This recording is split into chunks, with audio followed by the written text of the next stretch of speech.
ನಮಸ್ತೆ ವೀಕ್ಷಕರೇ, ಮೆಂಡೋ ನ್ಯೂಸ್ ನೆಟ್ವರ್ಕ್ಗೆ ಸ್ವಾಗತ. ನಾನು ನಿಮ್ಮ ದಿವ್ಯಾ. ಇವತ್ತಿನ ಪ್ರಮುಖ ಸುದ್ದಿಗಳನ್ನು ನೋಡೋಣ. ನಿನ್ನೆ ನಡೆದಂತಹ ಕೋರ್ ಕಮಿಟಿ ಸಭೆಯಲ್ಲಿ ಶ್ರೀರಾಮುಲು ಹಾಗೂ ಅಗರ್ವಾಲ್ ಮಧ್ಯ ಮಾತಿನ ಜಟಾಪಟಿಯನ್ನೇ ನಡೆದಿದೆ. ವೀಕ್ಷಕರೇ, ಈ ಹಿಂದೆ ಸಂಡೂರು ವಿಧಾನಸಭಾ ಕ್ಷೇತ್ರದ ಉಪಚುನಾವಣೆಯಲ್ಲಿ ಬಿಜೆಪಿ ಸೋಲನ್ನು ಅನುಭವಿಸಿರುತ್ತೆ. ಸೊ ಈ ಒಂದು ಸೋಲಿಗೆ ಶ್ರೀರಾಮುಲುನೇ ಕಾರಣ ಅಂತ ಅಗರ್ವಾಲ್ ನೇರವಾಗಿಯೇ ಅವರ ವಿರುದ್ಧ ಹೇಳಿಕೆಯನ್ನು ಕೊಟ್ಟಿದ್ದಾರೆ.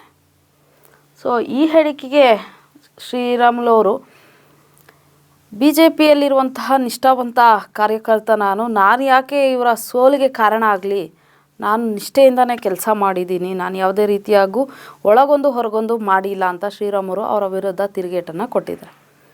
ಸೊ ಇದಿಷ್ಟಲ್ಲದೆ ಮತ್ತೊಂದು ಹೇಳಿಕೆಯನ್ನು ಕೂಡ ಶ್ರೀರಾಮುಲು ಅವರು ಕೊಟ್ಟಿದ್ದಾರೆ.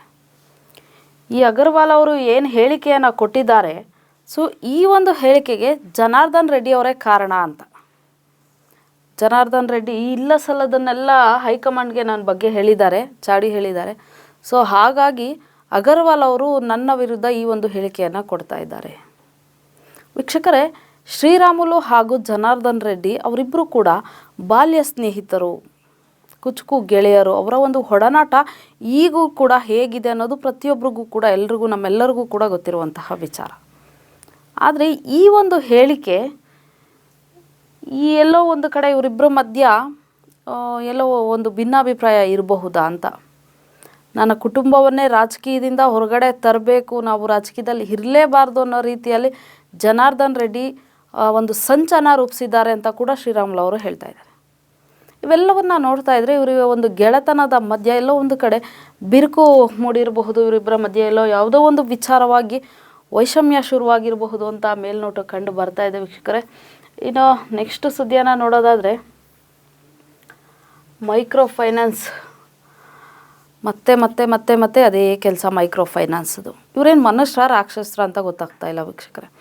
ಈ ಹಿಂದೆ ಈ ಮೈಕ್ರೋ ಫೈನಾನ್ಸ್ ಕಾಟಗಳು ಜೋರಾಗಿರುತ್ತೆ. ಸೊ ಅಂಥ ಸಂದರ್ಭದಲ್ಲಿ ಈ ಕನ್ನಡ ಪರ ಸಂಘಟನೆಗಳು ಮೈಕ್ರೋ ಫೈನಾನ್ಸ್ ಅವ್ರಿಗೆ ವಾರ್ನಿಂಗನ್ನು ಕೊಟ್ಟಿರ್ತಾರೆ, ಈ ರೀತಿಯಾಗಿ ಕಿರುಕುಳ ಕೊಡಬಾರ್ದು ಅಂತ.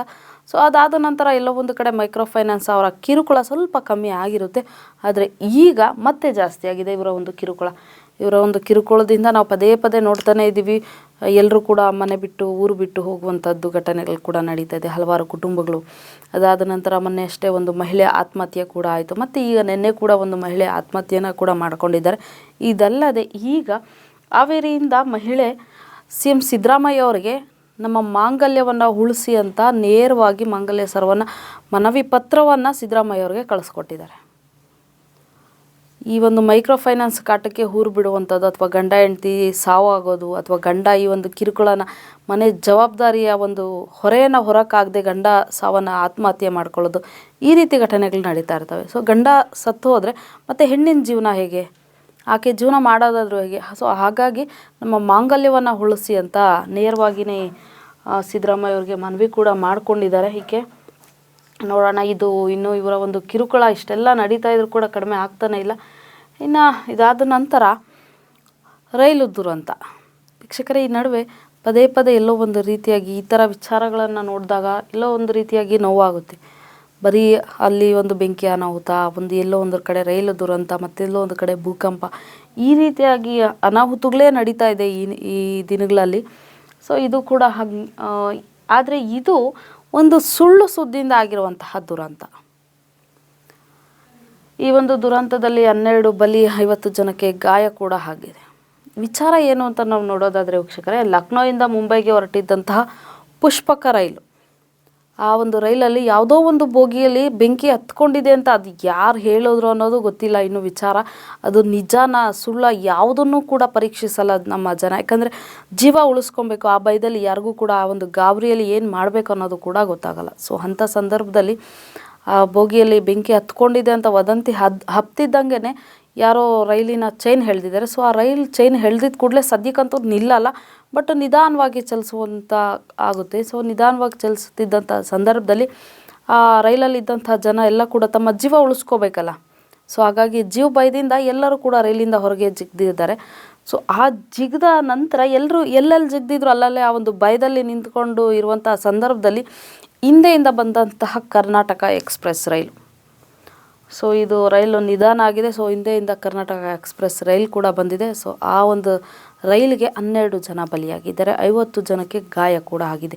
ಇನ್ನೂ ಒಂದಷ್ಟು ಜನ ಗಂಭೀರವಾಗಿದ್ದಾರೆ, ಒಂದಷ್ಟು ಜನಕ್ಕೆ ಇನ್ನೂ ಗಂಭೀರ ಗಾಯಗಳಾಗಿದೆ ಅನ್ನೋ ಒಂದು ಮಾಹಿತಿ ಕೂಡ ಬರ್ತಾ ಇದೆ. ಸೊ ಇದು ಒಂದು ರೀತಿಯಾಗಿ ನೋವಿನ ಸಂಗತಿ ಅಂತಲೇ ಹೇಳ್ಬೋದು. ಇನ್ನು ನೆಕ್ಸ್ಟು ನೋಡೋದಾದರೆ ವೀಕ್ಷಕರೇ, ಮತ್ತು ಅದೇ ರೀತಿಯಾದಂತಹ ಒಂದು ಘಟನೆ ಯಲ್ಲಾಪುರದ ಬಳಿ ಕಂದಕಕ್ಕೆ ಲಾರಿ ಪಲ್ಟಿಯಾಗಿ 10 ಜನರ ದುರ್ಮರಣ ಕೂಡ ಆಗಿದೆ. ಈಗಷ್ಟೇ ಹೇಳಿದೆ ಇದೇ ರೀತಿ ವಿಚಾರಗಳು ಎಲ್ಲೋ ಒಂದು ಕಡೆ ನೋವು ತರುತ್ತೆ ಅಂತ. ಸೊ ಇದು ಅದೇ ರೀತಿ ಆಗ್ತಾ ಇದೆ. ಸೊ ಲಾರಿ ಪಲ್ಟಿಯಾಗಿ 10 ಜನ ಮೃತಪಟ್ಟಿದ್ದಾರೆ, 19 ಜನಕ್ಕೆ ಗಾಯ ಕೂಡ ಆಗಿದೆ. ಇನ್ನು 7 ಜನರ ಪರಿಸ್ಥಿತಿ ಗಂಭೀರವಾಗಿದೆ ಅಂತ ಕೂಡ ಮಾಹಿತಿ ಬಂದಿದೆ. ಸೊ ಈ ಘಟನೆಯೂ ಕೂಡ ಒಂದು ರೀತಿಯಾಗಿ ನೋವು ತರ್ತಾ ಇದೆ. ಇನ್ನು ನೆಕ್ಸ್ಟ್ ಸುದ್ದಿಯನ್ನು ನೋಡೋದಾದರೆ, ಕಿಚ್ಚ ಸುದೀಪ್ಗೆ ಅತ್ಯುತ್ತಮ ನಟ ಪ್ರಶಸ್ತಿ. ಇದು ಒಂದು ರೀತಿ ಖುಷಿ ವಿಚಾರ ಅಂತಲೇ ಹೇಳ್ಬೋದು. ರಾಜ್ಯ ಸರ್ಕಾರ 2019ನೇ ಸಾಲಿನ ವಾರ್ಷಿಕ ಚಲನಚಿತ್ರ ಪ್ರಶಸ್ತಿಯನ್ನು ಪ್ರಕಟಿಸಿದೆ. ಸೊ ಈ ಒಂದು ಚಲನಚಿತ್ರ ಪ್ರಶಸ್ತಿ, ಅದರಲ್ಲೂ ನಮ್ಮ ಕಿಚ್ಚ ಸುದೀಪ್ ಅವರಿಗೆ ಅತ್ಯುತ್ತಮ ನಟ ಪ್ರಶಸ್ತಿ ಕೂಡ ಬಂದಿದೆ. ಇದಾದ ನಂತರ ಅನುಪಮ ಗೌಡ ಅವರಿಗೆ ಅತ್ಯುತ್ತಮ ನಟಿ ಮತ್ತು ತಬಲಾ ನಾಣಿಯವರಿಗೆ ಪೋಷಕ ನಟ, ಹಾಗೆ ಇವರೆಲ್ಲರಿಗೂ ಕೂಡ ಒಂದೊಂದು ರೀತಿಯಾಗಿ ಅತ್ಯುತ್ತಮ ಕಥೆ, ಪೋಷಕ ನಟಿ ಹಾಗೂ ಅತ್ಯುತ್ತಮ ನಿರ್ದೇಶಕ, ಈ ರೀತಿಯಾಗಿ ಒಂದಷ್ಟು ಪ್ರಶಸ್ತಿಗಳನ್ನು ತೆಗೆದುಕೊಂಡಿದ್ದಾರೆ. ಸೊ ಹಾಗಾಗಿ ಇವರೆಲ್ಲರಿಗೂ ಕೂಡ ನಮ್ಮ ಚಾನಲ್ ವತಿಯಿಂದ ಅಭಿನಂದನೆಗಳನ್ನು ಹೇಳುತ್ತಾ, ಇದಾಗಿತ್ತು ಈ ಕ್ಷಣದ ಸುದ್ದಿ. ನಿರಂತರ ಸುದ್ದಿಗಾಗಿ ನೋಡ್ತಾ ಇರಿ ಮೆಂಡು ನ್ಯೂಸ್ ನೆಟ್ವರ್ಕ್. ಮೆಂಡು ನ್ಯೂಸ್ ನೆಟ್ವರ್ಕ್, ಸತ್ಯದ ಕನ್ನಡಿ.